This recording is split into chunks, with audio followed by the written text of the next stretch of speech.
عمومی دعوت اللہ تعالیٰ نے یہاں تمام انسانوں کو مخاطب کیا ہے، چاہے وہ مسلمان ہوں یا غیر مسلم۔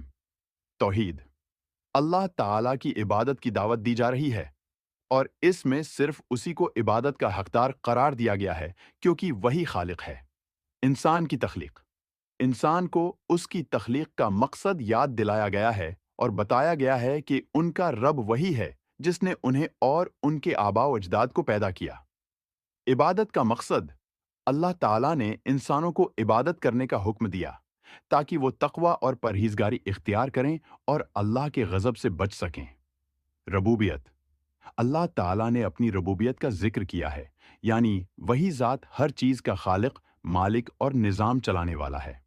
انسانوں کا مکلف ہونا اس آیت سے واضح ہوتا ہے کہ تمام انسان عبادت کے مکلف ہیں اور انہیں اللہ کی عبادت میں کسی کو شریک نہیں کرنا